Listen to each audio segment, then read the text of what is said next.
Another day, another car. BYD 2026. So magtatanggal tayo ng door handle at saka yung mirror ng BYD 2026. So ito yung sasakyan. Yan. Yan yung loob. Yan. So bali pick up yan na 4-door. Yan. Ito yung likuran. Yung tatanggalin natin yung handle dyan. Bali apat na handle. So full body protection yan. So yan. So una tatanggalin natin yung cover niyan sa handle. Yan. Tatanggalin natin yan. So diyan sa loob tatanggalin mo rin yung cover niyan. May dalawang tornilyo diyan sa baba at saka isa sa taas. So bali tatlo. Gagamit ka lang ng 10 mm. Yan. So una tatanggalin natin yung cover. So bali may dalawang tornilyo diyan. So madali lang yan, sisikwatin mo lang siya para matanggal mo yung cover ng tornilyo. So yan. Tsaka isa doon sa opener. So tatanggalin din natin yung cover ng opener. Yan. So sikwatin mo lang din dyan. Sus, nalaglag na. So yan. At gagamit tayo ng 10 mm na G's. Yan. Yan. So bali tatlong tornilyo. So tanggalin natin yan muna bago natin sikwatin doon sa baba. Paalala nga pala yung basta mga made in China mahirap ang niyan, yung mga clips niya mahirap singkitin yan. So gagamit tayo ng flat na squeegee para lang maangat natin yung gilid niyan. So yun, pag nasikwat natin dyan, hilahin na natin yung door trim. So hilahin na natin. Yan. So madalas talaga nababasag yung mga clips niyan, pero pwede naman palitan yan. Kagaya rin din sa mga Toyota kung may mga clips kayo na available. So pwede mo rin yang palitan. So yun. Sikwat dyan. Yan. So yan, may sikretong isang clip dyan nasa taas. Yan. So bago mo matanggal yung door trim na yan, may tatanggalin ka dyan na pin doon sa taas para lang mag-release yung pinakalock niya. So gagamit ka dyan ng kung may pang-kuwit kayo na metal para lang tanggal yung clips. Yan, sinusungkitan natin. Yan. So yun, tanggal na. So ipapakita ko sa inyo yan. Kagaya rin yan sa isang sasakyan na tinanggal natin na may lock yan. Yan yung pinapakita ko sa inyo. Yan. So yung clips na yan, no? Yung lock na metal. So dapat yan nakaharap doon sa labas para madali mong siyang masungkit. Pabaliktad nilagay para mahirapan siguro ang magtanggal niyan. So iikot na natin yan. Pwedeng pababa, pwedeng paharap sa labas. Yan. So yun. Yan yung clips na panghuli mo siyang tanggalin. Yun. Yung pin yan tawag dyan.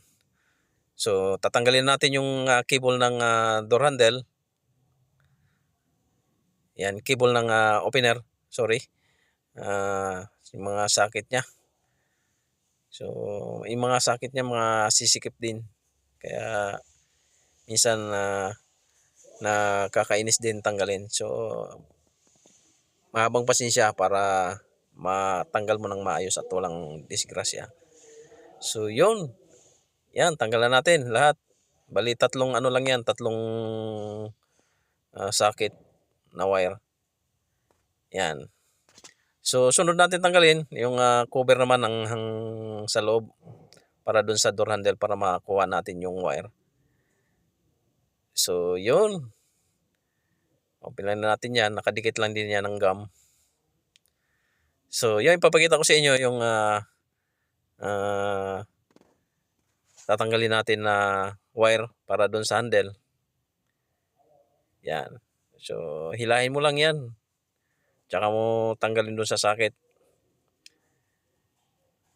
So, yun. Hila para matanggal mo dun sa ano niya. So, yun yung socket niya ng handle. So, yun. I-release mo lang yan. At saka yung may puti na yan, parang sa Toyota din yan.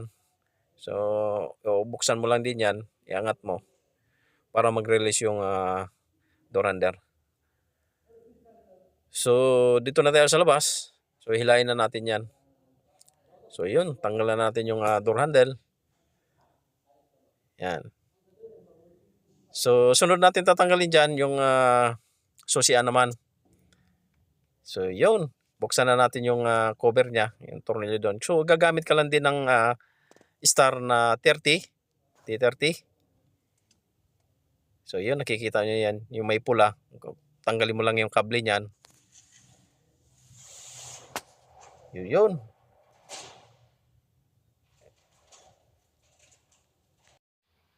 So, yun. Yung pula na yan, mayroong kable dyan. Tanggalin mo lang din yan para matanggal mo yung susian.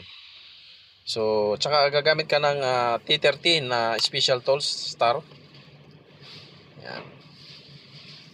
So, pihitin mo lang yan yung tornilyo dyan para matanggal mo yung susian. So, yun. So, 2026 full body protection, kaya tinanggal natin yung door handle niyan. So, yun. Sikwatin na natin yan para matanggal na yung susian. Yan.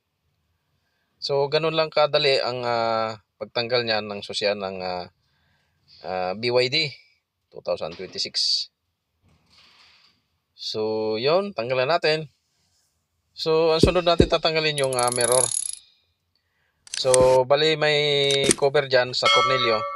Naka-plastic lock lang yan na 3. Sikwatin mo lang din yan para matanggal mo yung cover. So, gamit ka lang ng squeegee or any plastic. So, sikwatin mo sa taas. So, yun. Yan o, 3 plastic lock. So, ganun din. 3 tornilyo yan. Gagamit ka ng 10mm. Tsaka isang star na T30. So, tanggalin muna natin yung mga socket niya sa camera. Yung mga socket. 3 socket yan. Matatanggalin natin. So, yun. Gamit ka ng T-wrench na 10mm. So, yung isa dyan na tornilyo na gagamit ka ng T30 na star. So, medyo mahirap tanggalin yan kasi may glue yan na nakalagay dyan sa tornilyo. Mahirap pihitin.